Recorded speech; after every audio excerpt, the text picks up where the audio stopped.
Привет, шалом! Шалом! Шалом! Доброго дня, чи вечера, чи ранку в Америке.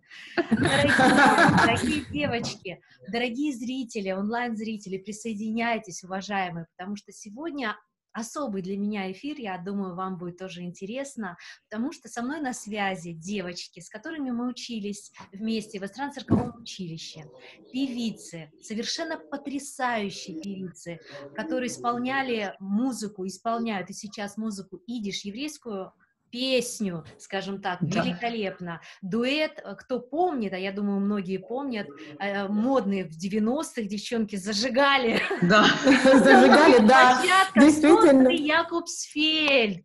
Да, было такое время. Находится в Париже. Да, привет, моя Яночка находится в Лос-Анджелесе, ну а я, соответственно, в Киеве. Да, да. Но на самом деле мы все вместе. На самом деле, да. Да. Я так рада этому. Взаимно. Да, я очень тоже счастлива, девочки. Вот в 90-х мы учились, да, там у вас сразу яркая карьера, у вас гастроли, хореография, постановки, сольные номера, работа в Одесском театре эстрады. Да, мы работали сначала у Яна Табачника, потом пошли соло, да, и потом переехали в Киев. Да, это было великолепное время. Да, ну я то же самое могу сказать, я помню 90-е, я помню твои номера, я помню «Караванщика», я помню, это было супер. Да, это разбивало барьеры, скажем так, да. Да. Конкурс «Море друзей» у Мозгового. Никто этого не делал. Да, конкурс «Море друзей» у Мозгового. Я сейчас покажу фотографию для наших зрителей. Да. Девочки, почему вот на взлете карьеры вы вдруг решили уехать с Украины? И где вы сейчас, и как? Вот расскажите. Ты знаешь, хороший вопрос. Очень хороший вопрос. Нам очень часто задают этот вопрос. И я вот совсем недавно разговаривала с одним музыкантом, который тоже исполнял еврейскую музыку в 90-х, но не в Украине, а в России. И когда мы сказали, я посмотрела на него и сказала, ну мы знаем, что такое петь еврейскую музыку в 90-х. Это опыт, это, как говорила моя учительница французского языка, это культурный опыт.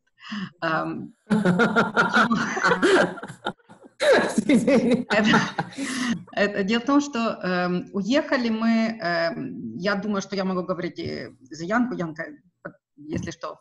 Мы с тобой потом разберемся. Да, мы потом разберемся после эфира.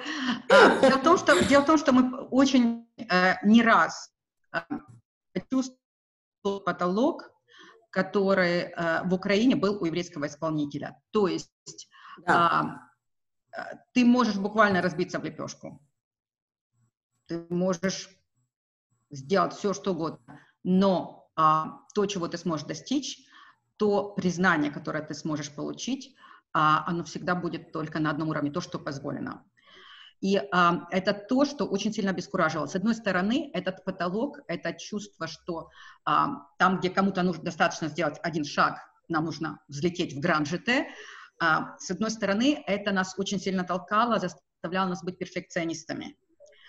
И мне вот очень приятно сейчас, 25 лет спустя, музыканты, которых я уважаю, слушают наши записи, говорят, ребята, все было ювелирно. Да, по-другому нельзя было делать. Да, ты понимаешь, да? Просто нельзя было делать, потому что нужно было прыгать через столько колец, через столько препятствий. То есть надо было делать так, чтобы комар носа не подточил. И вот понимаю, девочки, вот просто понимаю. Я знаю, что ты понимаешь. Я же помню эти разговоры. Это действительно... Да. Знаете, когда-то мне сказали, ну, можешь петь, конечно, там свои татарские песни где-то на ваших вечерах, но никогда ты не будешь в Украине ни номер 1, ни номер 2, ни номер 3. Где-то там для общины. Ну, сейчас будешь всегда этнической певицей. Девочки, в Украине очень много изменилось в лучшую сторону. Возвращайтесь. Скажи мне, я помню... Интересно, потому что песни сейчас вообще тренд, понимаете? Поэтому да. Слушай, самое интересное, что я разговаривала с одним социологом, человеком, которого я очень уважаю, очень знающий человек, и мы с ним вот говорили вот о том, что вот мы пели, казалось бы, мы пытались возродить культуру идиш, все это было никому не нужно. Она говорит, вы были на 20 лет, вы опередили свое время, если бы вы сейчас это делали, вот сейчас это нужно. Да, это было совершенно не модно, вы были, так сказать, вы просто опередили время. Да. Это раз, девочки, вы проложили дорожку. Вы проложили дорожку. Знаешь, я тоже об этом думаю, да. Это очень трудоемко, тяжело. Но уже последующим было намного легче и проще. Да. Это действительно так. И слава Богу, значит, мы пели не зря. Значит, однозначно не зря. То есть это причина вашего приезда в Америку сначала? Париж же был позже? Да? Париж был гораздо позже. Париж вообще случился. Ну, вообще уехали... На Париж никто не планировал. Париж в планах. Я должна это просто сказать, что Париж не был в планах. Поверь мне, я за этот Париж наслушалась от своей семьи. Да. Я твоя семья. Янка, ты спикер. Ты мне рассказываешь. Я спикер, да. Ты спикер моей семьи. На сегодняшний день вы две успешные не только как певицы, как актрисы, покорили, можно сказать, и голливудские где-то площадки, снимались, общались на киноплощадках с голливудскими звездами, и не только работали. Ленка у нас снималась Ленка. А я работала, как сказать, я была на невидимом фронте. Я несколько лет... Ты теневой работник, Яна. Теневой работник, да. 15 лет я работала на киностудиях Sony, а потом Universal. И это, потом Focus Features ты работала. Focus Features это, да. Focus Features это было... И я хочу сказать, что вот эта страсть, которую я испытывала на сцене, у меня была такая страсть к этой работе, потому что знать фильм, это искусство, к которому у меня просто любовь. Но стоять, как говорится, за кулисами и видеть, как это волшебство происходит, и что на самом деле двигает все эти шестеренки, это было просто, вот как здесь говорят, это был high. Это было. Да, это здорово. У меня очень странно, потому что как раз когда вот Яна попала в киноиндустрию, все, у меня как раз в этот период я вообще не смотрела ни телевизора, кино не смотрела, Яна мне посылает фотографии со звездами, а я даже не знаю, кто это. Ну, потому что основная звезда ты и сестра. Зачем основная? Нет, у меня к кино, кстати, отношение было совсем другое. Я когда первый раз попала вот на съемочную площадку, я вот очень долго не могла вообще понять вот именно вот всю... Ну, как это делалось, я понимала. А вот этот вот хай, вот этот вот кайф, вот этот вот драйв, я вот никак не могла поймать. Я его поймала только уже к концу, к самому, до меня всегда тяжело доходит. Я так начала писать. Да, писать я начала потом. Я снималась в эпизодической роли, в небольшой роли у Джузеппе Торнаторе. Фильм номинировался на Оскара в том же 98 году. Я до сих пор поддерживаю отношения, дружу с некоторыми актерами. И то есть это был вообще потрясающий, действительно потрясающий опыт, и работа с режиссером такого плана, и с актерами. Атмосфера на площадке. Скажи, пожалуйста, как работают американские режиссеры? Была ли с вами проведена... Были ли репетиции, как они происходили, кто... Дело в том, что фильм, это было... Отличается, наверное, от советской, вот, естественно. Однозначно. Я вообще в советском кинематографе вообще никогда не снималась, но вот это был итальянский фильм, но снимался он как классика, голливудская классика. То есть был тренер по диалогам, был тренер по сценическому движению, так как это был фильм о музыкантах, о джазовых музыкантах, то есть привезли джазовых музыкантов, которые тренировали всех. У меня был, так как у меня была роль не китайской, сейчас про Китай. У меня была роль богатой сволочной наследницы из Кентукки, то мне специально ставили акцент. И да, я просто, то есть я даже я приблизительно знала, где находится Кентукки в то время, то есть я просто по слуху этот акцент и отрабатывала. То есть это было действительно очень интересно.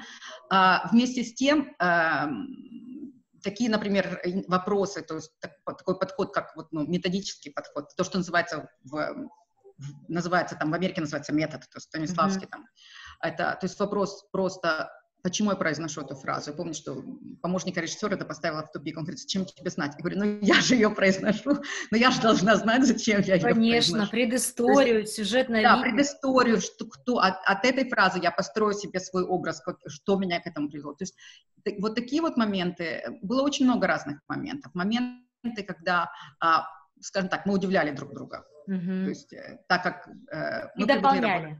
И дополняли. Все равно было очень хорошо, было очень здорово. И очень, очень теплая была атмосфера, очень, очень дружеская. Ну, Америка вас приняла сразу с распростертыми руками, и все пошло хорошо, да? Или вы... Ну как? Да, только сложный вопрос. Как сказать, вообще...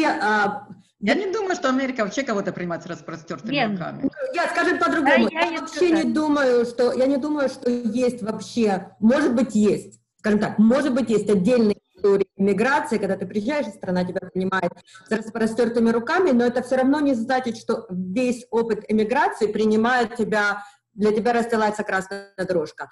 То, что для меня, как вообще сам процесс эмиграции был колоссальнейшим открытием в вопросе личностного роста, потому что пришлось делать вещи, которые я уже знала, как делать, потому что учила иностранные языки.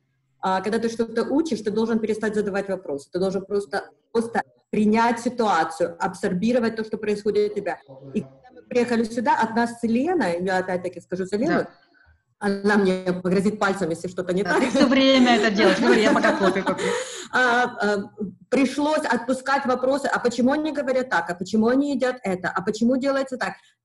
На эти вопросы у нас не было энергии, мы не могли позволить себе это все задавать, мы просто абсорбировали культуру, манеризмы, как люди разговаривают, что считается принятым, что считается непринятым, мы впитывали в себя такое количество информации, ты можешь себе представить человека, который никогда не был в интернете, и вдруг он туда попадает, это у нас был... Ему там надо работать. Ему надо работать, да. На самом деле актерские навыки очень сильно помогли, потому что ты просто ведешь, понимаешь, как тебе нужно себя вести, и от этого уже выстраиваешь логическую цепь, почему так себя ведут. Ну, я бы сказала, да. Это действительно очень помогло. Да. Девочки, а пели ли вы там? Пели... Ага, извини, я перебила. Да, пели. Это очень интересный вопрос. Нет, Янка, когда мы начали петь, ты первая вышла без меня на сцену, помнишь? Я первая вышла, да. Для меня это было очень эмоционально, потому что я была на сцене без Ленки, по выбору. Одно дело, когда я могу вильнуть хвостом, скажу, это сделаю сама, но тут у меня ее просто не было, ее не было за кулисами. И я помню, что для меня это был настолько странный, скажем так, опыт, что я решила, я не уверена, что это делать. Это совсем не то. Без нее. Да, без Ленки. Вы двойняшки или близняшки, девочки? Мы близняшки, мы однояйцевые близнецы, у нас синхронное сердцебиение, у нас все абсолютно... У нас, когда мы жили вместе, у нас были даже, честно говоря, абсолютно, это звучит странно, немножко даже жутко, у нас было очень часто случаи телепатии. Да, сейчас с этим намного стало туже, но мы очень, как сказать, synced in, очень, но мы в большом синхроне. Я всегда говорю, что самая большая разница между мной и Яной — это ее собаки. У нее есть 2 собаки. Девочки, ну а как? Вот смотрите. Мужья, у нас очень разные мужья, и разные жизни. У меня просто 2 брата-близнеца, я очень хорошо понимаю вас. Они друг без друга не могут. И сейчас карантин, и, как выяснилось, можно не попасть в другую страну, и все. Да. Вы как-то пересмотрите свое, вот после карантина, не планируете ли съехаться в одну страну, поближе друг к дружке? А мы планировали еще... Да, планы такие были. Честно говоря, у нас с мужем планы, когда, дай Бог, чтобы все было хорошо, дети уже начали собственную жизнь. У нас, я не знаю, одно время мы думали о том, чтобы переехать, какое-то время жить во Франции, какое-то время жить в разных странах Европы или эмигрировать в Израиль. Нам очень понравился Израиль, и мы нашли общину там, в которой мы почувствовали себя очень комфортно, поэтому если мы туда переедем, это будет намного ближе к Лене, чем это дело, это ближе, чем сейчас к родителям в Техасе. Даже так, да? Да, в Техас 5 часов лету, из Израиля в Париж, сколько, 2 часа, да? 2,5 часа. У вас такие красивые, яркие родители, одесситы, тонкий юмор отца, благородство. Мама безумно аристократичная. Вот любуюсь фотографиями, пожелаем им привет, вернее, здоровья. Привет. Да. Вот сейчас хочу показать ваши детские фотографии, ну, не детские, вот сначала, вот такие звезды, какие ножки, мама дорогая. А как эти ноги стучали, а как они стучали, эти ноги, да? Степ, это Ялта, море друзей, мой, да? Слушай, да. Очень красиво. У вас репертуар был... Авторские песни были или в основном народные, какие-то современные? Ты знаешь, слушай, сейчас скажу, до авторских песен мы не дошли. Кстати, мы перед тем, как уезжали в Штаты, писала по вдохновению просто материал на целый альбом еврейских колыбелей. Я, кстати, его недавно нашла. Я нашла недавно. Слушай, слушай, я не могла найти. Я помню по памяти. Конечно, как тот текст песни, что я искала, я его не могла ничего найти. Ленка, он у меня на столе, я тебе пришлю, честное слово. Леночка, а можно попросить вот куплетик чего-нибудь? Давай. Я могу. Те авторские песни нет, потому что я совсем недавно просто нашла, и там действительно потрясающие. Это не потому, что это мелодию писала Яна, стихи писали мы вместе. Но мелодию писала Яна, не потому что это моя сестра писала, но там действительно потрясающая именно еврейская мелодия. Я оказалась хорошим мелодистом, Альзар, и честно говоря... Я хочу это услышать. Да. Так, я должна... Ты сделаешь, да. Я просто спою немного еврейскую песню, которая, по-моему, будет сейчас очень-очень к месту, потому что ее написал киевлянин. И это украинская еврейская песня, которая стала своего рода символом еврейской песни во всем мире. Янка эту песню хорошо знает. Ойфен припяче бранта фаерл, унен штубез unter Rabanu mit kleiner Kinderlach, während aller Fest. Und der Rabanu mit kleiner Kinderlach, während alle Welt. Вот. Ленка, слушай, эта песня очень много для меня значит. Я ее часто пела со своими девочками, когда они были маленькие. Я тоже. Да, я встретила своего мужа. Я производила на него впечатление тем, что участвовала в детском концерте и пела эту песню. Вау, вот он секрет. Я на своего мужа производила впечатление тем, что я танцевала. В то время танец живота, знаешь. Да. Яночка, что ты говорила? Яночка, я сейчас смотрю на тебя. У тебя очень красивый платок. Он повязан в национальном стиле еврейском, правильно? Да. И я вспоминаю вас, студентов, когда танцы живота. Ты помнишь? Во Фридоме, значит, концерт с праведными песнями. Было все. Боже мой, бурная молодость, было все. Сейчас у меня очень изменился образ жизни. Мы с мужем начали вести религиозный образ жизни. Это, честно говоря, принесло нам столько радости и столько удовлетворения, и принесло столько опыта в нашу жизнь, которые, честно говоря, я просто очень счастлива этим. Поэтому, да. Осознание пришло, да, наверное? Вот именно, знаешь, люди думают, что религиозный образ жизни – это образ жизни с запретами. На самом деле это не запреты, это образ жизни с открытиями. Я этим пользуюсь, потому что Яна очень много со мной разговаривает, очень много делится со мной, мы очень много об этом говорим. То есть я получаю как бы просвещение, но вместе с тем иду спокойно есть свои устрицы и запивать вино. С голым животом, да. Девочки, давайте поговорим о любви. Давайте. Интернациональные браки. Ян, у тебя муж...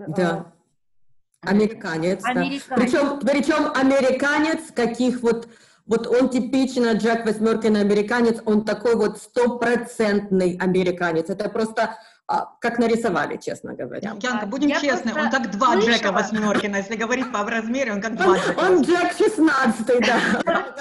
Я просто слышала, что у вас, вот национально, как и у нас, вот старшее поколение, ну, стараются придерживать традиции, отдавать за своих.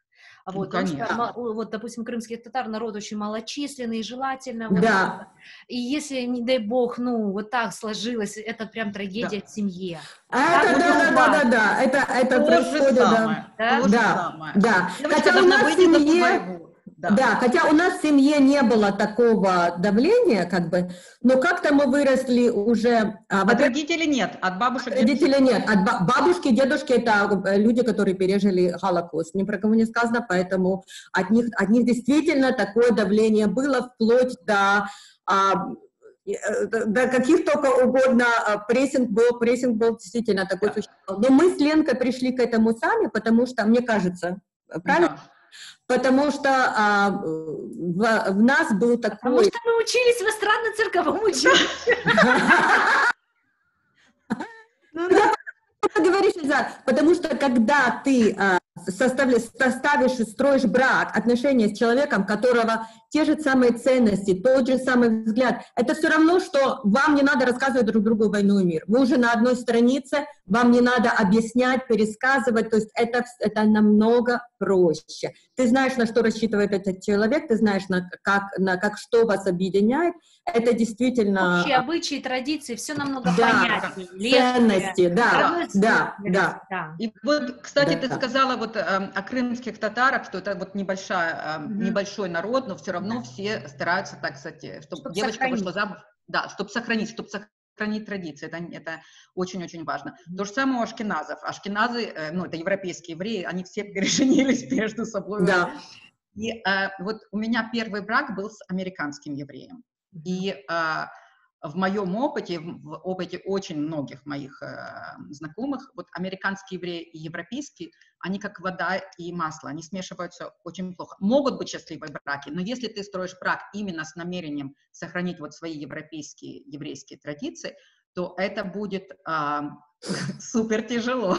Да, это да. И совершенно другой взгляд на вещи. Вот мой второй муж, он тоже европейский еврей. Кстати, у нас предки, мы раскопали, что у нас предки 100 лет назад буквально жили рядом. То есть здесь, можно сказать, я пришла на все готовое. Класс. Мы все, у нас сразу взаимопонимание. Взаимопонимание. Хотя он француз. Он, мало того, он паригу, он парижанин, его родители парижане, то есть он французит всех французов. При этом вот понятие вот семейной ценности, еда семейная у нас приблизительно одинаковое, что очень важно. Но ты ему иногда кошерненько танцуешь танец живота или... Ты знаешь, я, честно говоря, после свадьбы перестала, а до свадьбы... Ну, конечно. Ну, Ленка, спасибо. Нет, знаешь, говорят, лучший способ вылечить еврейскую нимфоманку, выйти на ней жениться, знаешь? Нет, серьезно, знаешь, как на самом деле, я же до того, как я вышла между двумя замужествами, я серьезно занималась танцем живота, я получила гран-при на международном конкурсе в составе ансамбля. То есть я и преподавала, вела преподавательскую работу, и выступала. И мы когда познакомились, почему я ему доверила? Потому что, когда я танцевала, я видела, как он на меня смотрел. То есть Яна взяла мужа детской песенкой, понимаешь, да, Я все понимаю, в чем дело. А ты танцем живота, и ты поняла, как он на тебя смотрит. Девочки, как понять? Мы же артисты, чуть-чуть избалованы вниманием, мужчин, подарками. Как понять, как вы почувствовали, что вот это вот он на всю уже вот дальнейшую жизнь? Яна или... Ой, какой классный вопрос. Хороший, слушай, классный вопрос. Ой, слушай, я тебе сейчас... Ленка, ты первая, ты хочешь сказать, или я скажу? Ну, ты уже начала, иди, давай, потом Когда я почувствовала, я вам скажу такую вещь, когда я встретила своего мужа, я помню это ощущение, мы переходили дорогу, и вот он шел впереди меня, он так взял руку назад и схватил меня за руку, и я почувствовала вот все у меня, вот даже не физически, а вот все во мне, вот я вся я почувствовала, что я ему доверяю, и я могу за ним идти. И это было такое новое чувство, такое глубокое чувство, когда поэтому у меня в голове лампочка, о, вот это может быть. И я заметила, что вот когда мы что-то делаем, он буквально предвосхищает. Я люблю класть свои вещи, что я люблю, как я люблю все обставлять, какой формы я ношу ювелирное украшение. Он знал, какой мне выбрать камень для кольца, потому что он смотрел, на какой формы я выбираю камни для обычных украшений. И он с таким вниманием относился к деталям моей жизни, может быть, даже больше, чем я. И я видела, что это исходит от такой заботы и желания обустроить, желание свить гнездо, желание убрать убрать дискомфорт. И он в этом очень сильно напомнил мне, как это ни странно, моего покойного дедушку, который очень любил видеть гнездо для семьи, все обустраивать, все делать так, чтобы было удобно, все время у него были какие-то проекты в доме, он что-то делал, он чем-то постоянно занимался, каким-то благоустройством. И говорят, что еврейские мужья самые лучшие. Ну, наверное, после крымско-татарских.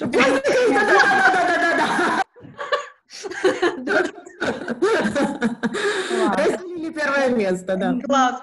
Ты знаешь, у меня было с мужем, вот этот момент, я очень хорошо помню, вот этот момент, когда я почувствовала, что вот это оно. Как это ни странно, это было на первом свидании. И мы разговаривали, и он произнес такую фразу, говорит, ты знаешь, всегда нужно стараться быть лучше, чем ты есть. Всегда. И даже если тебе для этого что-то нужно в себе поменять. И когда я это услышала, я поняла, а вот с тобой я что-то построю, а вот с тобой договоримся. И это было очень, очень важно. И когда, я помню этот момент, мы говорили о своих мечтах, и он вдруг произнес такую вещь, говорит, я мечтаю усыновить ребенка. И это моя самая сокровенная мечта. И я подумала, вот это мы нашли друг друга, потому что когда в жизни не встречала человека настолько душевно щедрого, чтобы он просто хотел чужому отдать свою любовь. Да, это действительно очень... По традициям есть у вас какие-то подарки, колым, вот что-то мужчина должен, как бы, какой-то выкуп? Сейчас я скажу. Давай. Я тебе сейчас скажу такую традицию. Когда еврейская пара вступает в брак, медового месяца нет. Они остаются в общине, они должны привыкнуть как семейный очаг функционировать в этой общине. И первую неделю брака у мужчины есть обязательства. Он должен сделать так, чтобы его жена была счастлива. Что угодно, она должна быть счастлива. Я нигде не могу найти о том, чтобы у жены было такое же обязательство. Но... А у нее нету. Какая прелесть. Подожди, я еще не все. Янка, давай расскажем про кетубу. Брачный контракт. Колыма нет, но есть как бы традиционные подарки невесте. Да. И самое главное, что вообще такое еврейский брак, очень важный элемент в еврейском браке, это кетуба. Кетуба – это брачный контракт. И вот в этом брачном контракте написано все то, что муж должен сделать, чтобы еврейская жена была счастлива. И все то, что он должен будет ей выплатить, если она решит от него уйти. Девочки, это все для вас. Да, никаких обязательств. Подожди, жена не подписывает контракт. Вообще, жена не подписывает контракт. Нет, да, она не подписывает контракт. Кольцо муж надевает жене на палец, жена не надевает кольцо мужу. То есть это все очень... Это все начинается очень хорошо, скажем. Это все начинается очень хорошо. Начинается очень многообещающе. Девочки, а как быть идеальной?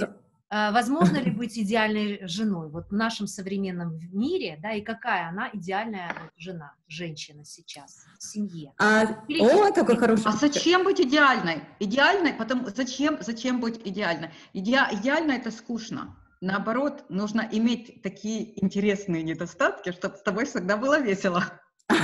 Но я тебе скажу, знаешь, что такое, мне кажется, во-первых, я, как всегда, все воспринимаю очень серьезно. Для каждого мужа идеальная жена, это, знаешь, абсолютно уникальная, как снежинка, второй такой не бывает. Скажем так, идеальная жена Лениного мужа, я идеальная жена своего мужа, но я думаю, что Ленкин муж меня бы убил на второй день просто. Это было бы... Мы просто очень разные. Каждому нужно свое. И мне кажется, вообще, я тебе скажу так, меня никто не спросил, сразу скажу свое мнение, пока меня никто не спросил о нем. Да, пока не спросили, давай. Быстро, пока меня не спросили. Идеал — это совершенство. Совершенство — это когда уже ничего нельзя лучше сделать. Это, по сути дела, противоположность жизни. Это смерть. Я туда не хочу, да, я туда не хочу. Вот это вот, как здесь говорят, the beautiful ugly, прекрасное уродство наших несовершенств, это же прекрасно, это же замечательно, это то, что движет нас вперед, это то, что делает нас уникальными, а совершенство это очень скучно. Ты понимаешь, на самом деле брак, счастье в отношениях, я даже брак или отношения, неважно, ты в браке, нет, просто счастье в отношениях, если, например, ты будешь идеальной или твой партнер будет идеальным, это не залог счастья, абсолютно. Поэтому это ложный идеал, к которому мы стремимся. На самом деле, к чему мы стремимся в отношениях, это комфорт, это доверие. А ты же знаешь, девочки, мы же знаем, что доверие вызывают не всегда идеальные люди. Это и не да, всегда правильные. Поэтому на самом деле, мне кажется, нужно стремиться не к тому, чтобы быть идеальной или чтобы партнер был идеальный. Нужно просто, знаешь, как говорят, чтобы его тараканы разговаривали с твоими. Ты знаешь, это так интересно, что ты сказала. Я помню, что когда мой муж и я встретились, я помню, что у меня было такое ощущение, что для брака необходимо, чтобы твой, Ленка, как сказать по-русски, bullshit, чтобы твой... Это плохое слово, я не буду повторять. Чтобы твои проблемы имели такую же, его проблемы имели для тебя такой же вес, как и твои проблемы. То есть даже когда ты знаешь его несовершенство, надо относиться к этому с таким же уважением, с каким ты относишься к своим. Что значит, в первую очередь, к своему несовершенству нужно относиться с уважением. Я тебе скажу такую вещь. Да, говори. Подвисла чуть-чуть. Застыла, да. Да. Что ты собиралась сказать? В первом браке я хотела быть идеальной женой. Я очень хотела быть идеальной женой. И вот что я поняла во втором браке. Мне интереснее всего, когда я не идеальна, и мой муж не идеален, и что мы знаем, что вот в этом несовершенстве мы друг друга все равно поддержим. Вот это для меня, как говорят евреи, вот это самый цимес. Это самое вкусное. Это самое вкусное. А если я буду совершенно у него не будет возможности меня поддержать. Если он будет идеален, у меня не будет возможности показать ему, что моя любовь намного сильнее и обширнее, чем... Какие-то его недостатки. Да, правильно, спасибо большое. Даже очень большие. В русском я замираю, я зависаю в русском языке. Вы обе мамы, у вас прекрасные дети растут. Поделитесь вот мудростью еврейских мам.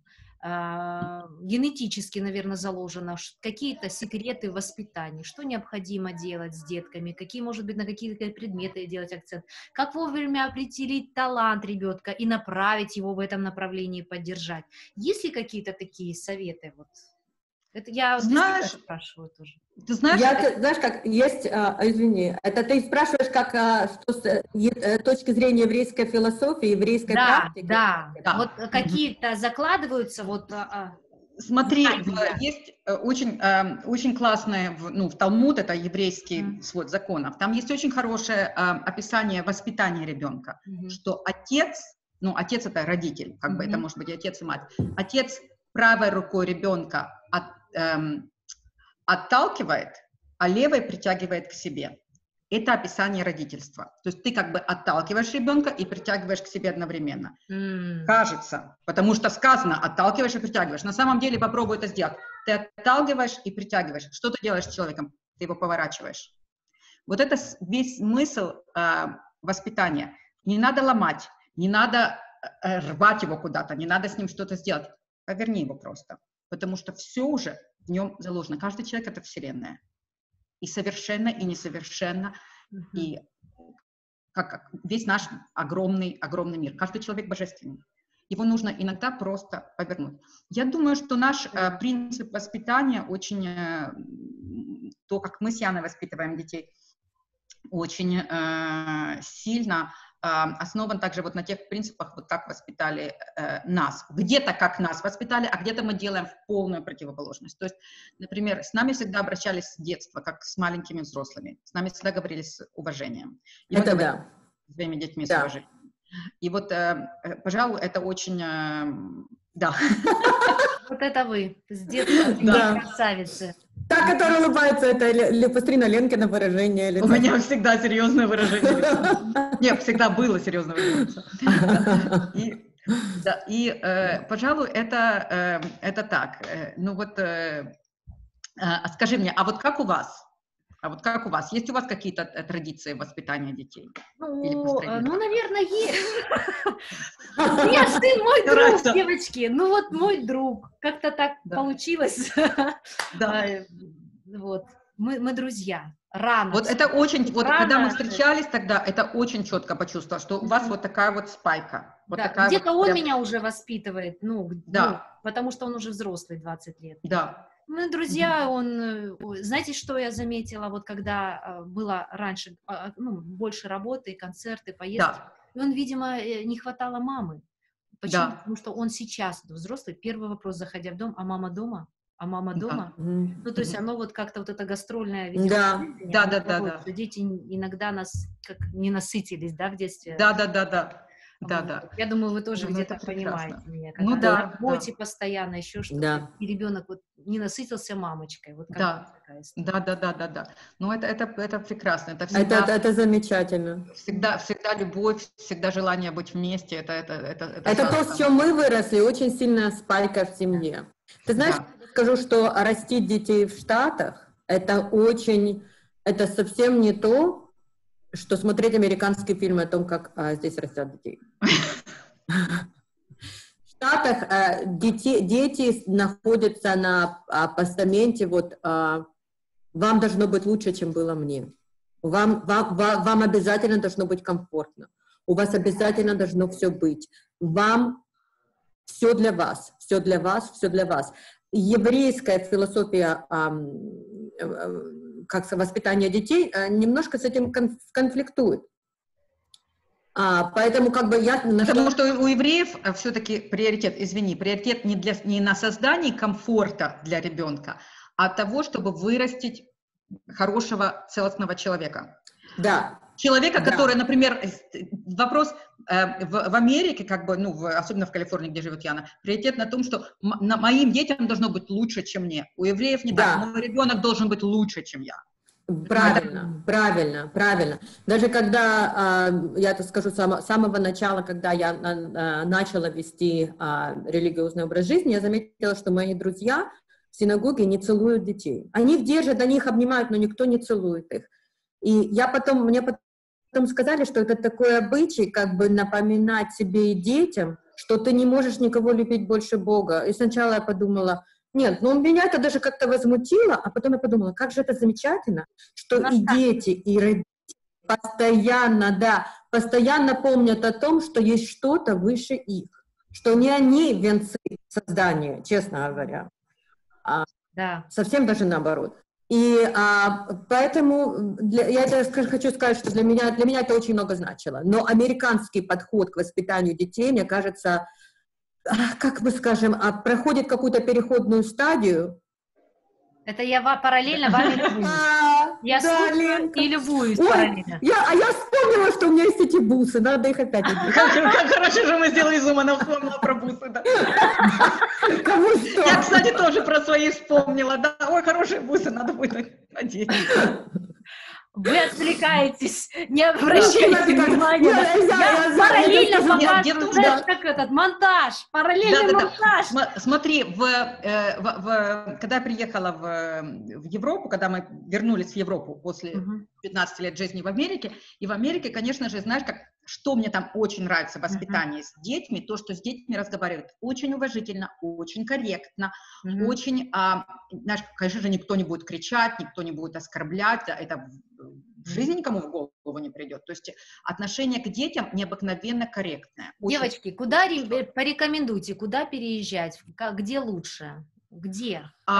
Смотря, знаешь, что ты хочешь делать? Хочу кайфовать, красиво жить. Подожди, смотри, если тебе нужны тебе нужна чистота, улыбчивые люди, чтобы все вокруг работало.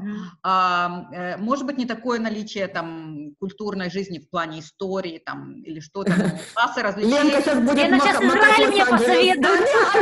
Да, это сейчас будет Америка. Количество культуры, это она про Америку, да. Нет, в плане культуры, нет, в Америке колоссальная культура. Я говорю культурной жизни в плане там музей, там, история, там... Да. Это ты говоришь про западное побережье Америки. Да, про западное... Нет, в Америке есть действительно люди, которые говорят, в Америке нет культуры, они никогда там не были. Или они не знают, что такое культура. Это страна с колоссальной культурой и общение, и там потрясающий музей. Один из моих два моих самых любимых музея, а я обожаю музеи, два из моих самых любимых музеев в мире находятся в Америке. Три, я подумала, 3. И, то есть там колоссальная культура, но в образе жизни, в ежедневном, например, такие вещи, как театр, музей, я не знаю, что там, вот такого плана, не играет такой роли именно в ежедневной жизни у большинства людей. Но это потрясающая страна, в которой чисто, все улыбаются, все работает, все построено на логике, на комфорте и на стремлении к успеху. Ну вот, вот сейчас в карантин, вот я смотрела, я не знаю, правда это ли, в новостях смотрела, Америка, запаниковала, как ни одна другая страна. Они покупать бумагу. Это говорит о том, что настолько привыкли к комфорту, и для них эта мысль настолько страшна. То есть в Украине уже столько всего люди пережили, карантин, завтра еще что-то. Как в том анекдоте. Не война, ужас. Ужас, еще один ужас. Да. Это действительно так. У нас страна очень эмоционально незрелая. Она как подросток. Ей очень нужен комфорт, ей очень нужно, чтобы мне сказали, как очень много эго работает все-таки в этой динамике.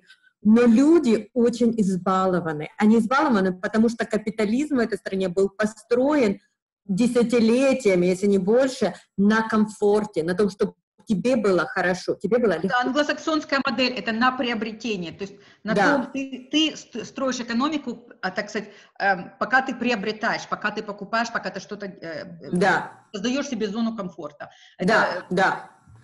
Поэтому в Западной Европе, например, в Германии, во Франции совершенно другая модель, это совершенно другие страны. Например, там, во Франции, в Италии потрясающая еда, вино, красавцы-мужчины, жизнь интеллектуальная, купурная просто бьет ручьем. А если, например, тебе сказали, что магазин будет завтра открыт в 10 часов, ты можешь уверен, что не будет открыт. Люди все как-то после Америки, все как-то очень неэффективно. И все не построено на то, чтобы оно было просто и оно работало. А как-то вот все совершенно по-другому. То есть, например, вот я расскажу с точки зрения даже воспитания детей. То есть, насколько корректно, насколько очень вежливо относятся все к детям. Например, во Франции считается нормальным. Родитель имеет право накричать на ребенка. Не унижать, там, не орать, конечно, повысить голос или там что-то, как-то там накричать. Я помню, была в магазине, мы недавно только переехали, я была в магазине, там ребенок взял что-то с полки, обрушилась полка, и мама на него накричала. Я так сразу обернулась, так, сейчас полицию вызовут. А где полиция? Я уже жду, сейчас будет шоу, сейчас полиция. После Америки привыкла. Да, после Америки. Все стоят совершенно спокойно, и у продавцов еще такое выражение лица: мало тебе мама дала, еще бы, я тебе еще два. Какая интересная страна. Да. Но на самом деле у этого есть очень хороший очень аспект, потому что здесь все участвуют в воспитании ребенка. То есть кто-то на улице может подойти, например, там, я как мама, там, 3 детей, я могу сказать, у меня не всегда рук хватает, там ребенок отбежал, кто-то подбежит, его приведет мне обратно, скажет: Ты должен слушаться маму, ты должен стоять возле Ну, мамы. слушай, здесь это так нехорошо пройдет здесь. Здесь Вот это ты понимаешь, да. насколько Да, это... да. То есть у всего есть и хорошая, и плохая сторона. Мгм. То есть Да. это действительно очень... Да. Леночка, ну я читаю твои блоги, ты блогер. Да, Все подписывайтесь в Фейсбуке, Лена Якубсфельд, Елена Якубсфельд на английском Да. языке. Ты пишешь, написала уже 2 книги, 3 в В работе. работе, да. И везде прослеживается нотка ностальгии за Да. Одессой. Понимаешь? Да. Вот вы много где поездили, я понимаю, читая, я понимаю, что все-таки годы, наверное, беззаботного счастья, детства, наверное, Да. все-таки Одесса. Да. И я знаю, что ты вот должна была вот весной приехать с презентацией книги, а приедешь позже, но мы тебя все очень ждем. Да. Ой, Яночка, спасибо, тоже спасибо. ждем. Да. Вот. Что для вас вот Украина, Одесса, я не знаю. Вот. Ну, на самом деле мы родом из Какие Днепропетровска. воспоминания? А? Мы на самом деле мы родом из Днепропетровска. Мы родились, выросли в Днепропетровске. Да? Одесса... Как Кобзон. Да. Одесса – это город, который для нас просто стал родным. Это стало нашей родиной, потому что был город, в котором мы приехали, и мы моментально вот стали его частью. И юмор, и философия, и жажда до жизни – это стало буквально все. И я действительно безумно скучаю по Одессе, безумно. Вот я там была вот на презентации 25 декабря, и это было буквально... Это было настолько трогательно для меня, это было необыкновенно. Украина, я думаю, что для нас Украина — это очень много воспоминаний. Ну, во-первых, сладкие детские воспоминания, прекрасные студенческие воспоминания, первая любовь. То есть, действительно, это очень особые воспоминания для нас. Да, Я думаю, что это всегда останется дома. Я думаю, что это всегда останется тем, вот этим внутренним домом, куда мы возвращаемся. Это то, что то, в чем мы выросли, и мы это лелеем. Это как, я не знаю, действительно, только с любимыми письмами. Мы всегда внутри будем туда возвращаться. Я хочу сказать, что мой, как говорится, всеамериканский муж хочет поехать в Одессу. Иногда даже хочет туда переехать. Он там еще не был. Но тем рассказам, которые ему рассказывал, он говорит... Да, любитель экстремала. Он говорит, ты знаешь, я уже знаю, я впишусь, там будет классно, да, знаешь, как... Будет классно, будет весело. Да. Так что кстати, он заядлый рыбак, так что я знаю, что он мечтает о том, что я отвезу его в Одессу. На этой прекрасной ноте, девочки, я предлагаю первую нашу часть программы, но у меня еще столько к вам интересных... Вот. Давайте продолжать. Да, предлагаю продолжать, там, с периодичностью выходить, потому что мне очень интересна твоя писательская тема, как ты к этому пришла. Мне очень интересна кинобизнес, индустрия. Это тоже моя favorite, моя мечта. Да? Вот. Поэтому давайте на известные всем песни, я знаю только пару слов.